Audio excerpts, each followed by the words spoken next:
इस वीडियो में हम बात करेंगे उन डिफेंसेस की जो कि मेंटेनेंस केसेस में हस्बैंड को अवेलेबल हैं और हस्बैंड इन डिफेंसेस का बेनिफिट लेते हुए कोर्ट में ये प्रूव कर सकता है कि उसकी वाइफ को मेंटेनेंस देने के लिए वो लायबल नहीं है।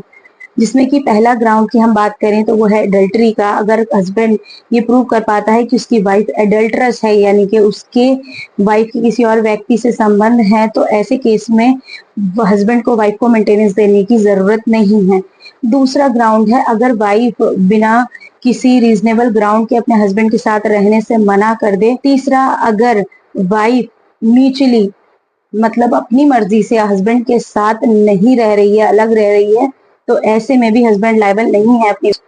अगर वाइफ दोबारा से शादी कर ले, क्योंकि कुछ केसेस में होता है डाइवोर्स के बाद भी हस्बैंड वाइफ को मेंटेनेंस देते रहते हैं, ऐसी केसेस में अगर वाइफ दोबारा शादी कर ले तो उस केस में भी हस्बैंड वाइफ को मेंटेनेंस देने के लिए लायबल नहीं। इनके अलावा और भी ग्राउंड्स है जिसका बेनिफिट हस्बैंड को मिल सकता है, जैसे कि अगर वाइफ क्वालिफाइड है, एजुकेटेड है और वो जानबूझकर अपने आप को मेंटेन नहीं कर रही है, वो घर बैठी हुई है, तो ऐसे में कोर्ट वाइफ के अगेंस्ट डिसाइड कर सकता है कि हस्बैंड वाइफ को मेंटेनेंस देने के लिए लायबल नहीं है। इसके अलावा अगर वाइफ मेंटेनेंस केस फाइल करती है और वो कमा भी रही है, वो एजुकेटेड भी है और उसने ये फैक्ट्स कोर्ट से छिपाए हैं और ये फैक्ट्स कोर्ट की नॉलेज में आ जाते हैं, तो ऐसे में कोर्ट वाइफ के अगेंस्ट में मेंटेनेंस ऑर्डर को खारिज कर सकता है। इसके अलावा जुडिशियल प्रोनाउंसमेंट के साथ बहुत से grounds by the time evolve हुए हैं, जैसे कि अगर वाइफ क्रूअल है।